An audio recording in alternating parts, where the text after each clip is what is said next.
नमस्कार, जनमानस पर क्लिक कर चुके हैं आप। इस पार न उस पार, हम करते हैं आर पार। 2025 विधानसभा चुनाव की बिगुल कुछ महीने में बज जाएगी। इस बीच दावे और वादों का दौर चल रहा है। एनडीए की सरकार जो 20 साल से है, वह दावा कर रही है कि अगला 5 साल रोजगार और उद्योग का होगा।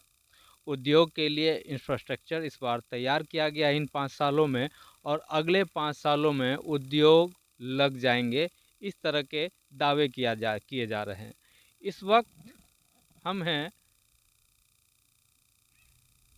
एक इंडस्ट्रियल एरिया में, जो लोहट इंडस्ट्रियल एरिया कहलाता है। उस इंडस्ट्रियल एरिया में वहाँ की हकीकत दिखाना चाहेंगे आपको कि वहाँ की हकीकत क्या है। ये जो पीली दीवार दूर से दिख रही है, वह लोहट इंडस्ट्रियल एरिया का है। और इस इंडस्ट्रियल एरिया को डेवलप करके सरकार किसी उद्योगपति को देना चाहती है, ताकि वह यहाँ पर उद्योग लगावे और आने वाले दिनों में लोगों को रोज़गार दे। इस इंडस्ट्रियल एरिया की तरफ जाने वाली ये सड़क है, जो तकरीबन यहाँ से 1.5 किलोमीटर है। वो इतनी चौड़ी सड़क है कि यहाँ पर एक कार आ जाए तो दूसरे मोटरसाइकिल को सड़क से हटना पड़ता है। यह इंफ्रास्ट्रक्चर डेवलप किया जा रहा है बिहार सरकार के तरफ से। और यह मान लीजिए कि जिस तरीके से सरकार के तरफ से दावे किए जा रहे हैं, उद्योग मंत्री नीतीश मिश्रा के तरफ से, मुख्यमंत्री नीतीश कुमार की तरफ से, कि अगला जो 5 साल होगा वह इसी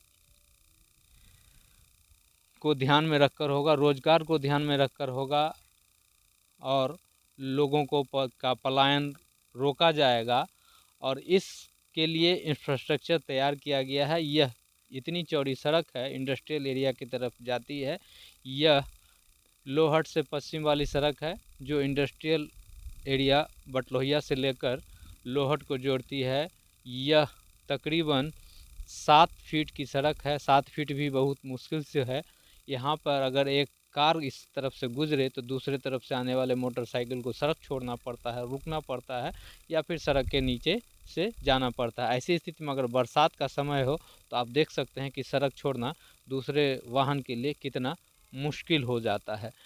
दूसरी तरफ दावे किए जाते हैं कि सब कुछ ठीक कर लिया गया है, विकास की गति तेज है, और अगले 5 साल में उद्योग ज़रूर लगेंगे और लोगों को रोज़गार मिलेगा। ये सड़क बटलोहिया से लोहट को जोड़ने वाली तकरीबन 1.5 किलोमीटर की है।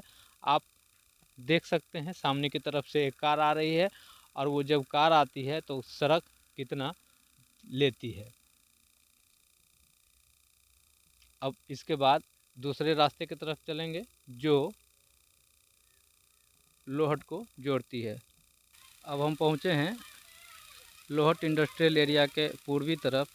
इधर से आपको रास्ता दिखाएंगे कि वहाँ से भी रास्ता कुछ उसी तरह से है जैसा पश्चिम तरफ से था। 7 फीट की ये सड़क है। इधर से अगर कोई ट्रक या 4 व्हीलर गुजरे तो दूसरी तरफ से अगर कोई मोटरसाइकिल आ रहा हो तो उसे रुकना होगा साइड में। कुछ इसी तरह का रास्ता पश्चिम तरफ भी मैंने आपको दिखाया था, और इस तरफ भी उसी तरह का रास्ता है। आप दोनों तरफ देख सकते हैं। ये जो पीली दीवार है वह लोहट इंडस्ट्रियल एरिया 2 की दीवार है, और जिधर पीछे पहले कभी चीनी मिल हुआ करता था। और इधर देखेंगे तो सड़क भी उतनी ही चौड़ी है। अगर कोई 4 व्हीलर या ट्रक आए तो दूसरे तरफ से आने वाले वाहन को रुकना पड़ता है। अब आपको ले चलते हैं लोहट इंडस्ट्रियल एरिया के भीतर, वहाँ की क्या स्थिति है वह दिखाएंगे। अब हम पहुँच गए हैं लोहट इंडस्ट्रियल एरिया। इस तरफ जो देख रहे हैं वो इंडस्ट्रियल एरिया पार्ट 1 है, और इस तरफ यह Lohat industrial area part 2। Lohat industrial area part 2 और पार्ट 1 में पहले कभी चीनी मिल हुआ करता था। इस चीनी मिल की फिर से शुरुआत करने की बात नीतीश कुमार की तरफ से की गई थी, जब वो 2005 में सत्ता में आए थे। आज उस चीनी मिल का नामो निशान मिट चुका है।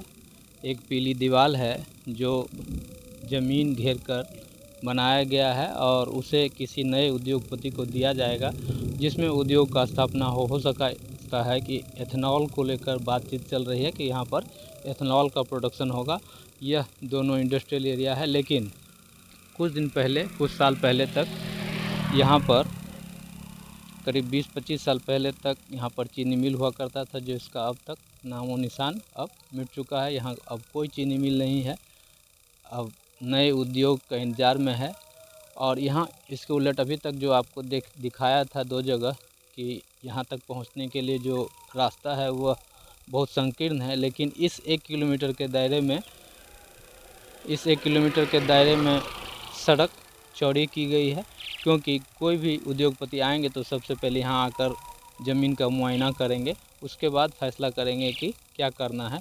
लेकिन यहाँ तक पहुँचने की जो रास्ता है वह ठीक नहीं था। आपको हमने दिखाया कि उद्योग का विकास बहुत तेज़ी से हो रहा है और बहुत जल्दी उद्योग की स्थापना होगा।